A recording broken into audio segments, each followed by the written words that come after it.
কয়লা দূষণ বন্ধ করে সুন্দরবনে প্রাণ ও পশুর নদীর প্রাণ বাঁচাও। নোংরা কয়লা ব্যবহার বন্ধ করে শতভাগ নবায়নযোগ্য জ্বালানিতে রূপান্তর করো।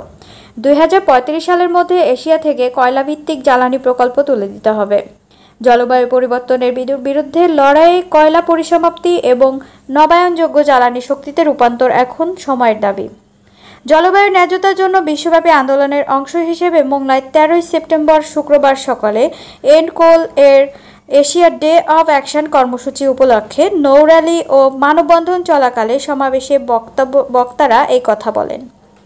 ধরিত্রী রক্ষায় আমরা ধরাও ওয়াটার কিপার্স বাংলাদেশ ও পশু রিভার ওয়াটার কিপারের আয়োজনে নৌ র্যালি এবং মানববন্ধন কর্মসূচি পালিত হয়।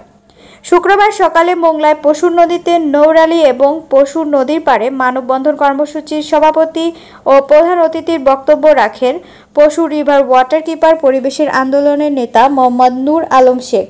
কয়লার ব্যবহার বন্ধ করো, পশুর নদী রক্ষা করো, এই স্লোগানে আজকে আমরা Asian day of to end coal এই কর্মসূচি পালন করছি। আজকে সারা এশিয়ায় এই কর্মসূচি Asian day of action to end coal কর্মসূচি পালিত হচ্ছে।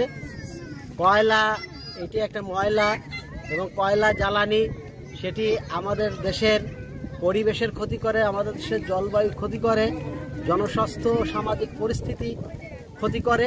সুতরাং আমরা শতভাগ নবায়নযোগ্য জ্বালানি চাই এবং আমাদের এই জ্বালানি নীতি তার নবায়নযোগ্য শক্তিতে রূপান্তর করার দাবি জানাই।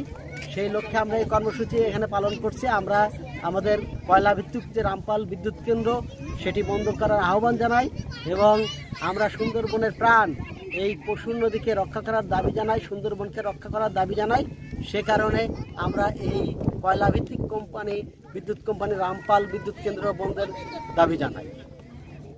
এ সময় অন্যান্যদের মধ্যে বক্তব্য রাখেন ধরিত্রী রক্ষায় আমরা ধরা এর গীতিকার মোল্লা আল মামুন, আব্দুর রশিদ হাওলাদার, পশু river water keeper volunteer Nazmul Haque, water keeper বাংলাদেশের কমলা সরকার, হাসিব সর্দার, পশু river water keeper volunteer Chandrika Mondal, Maruf Billah, Russel Sheikh, Mehedi Hasan, Babu সহ অন্যান্যরা।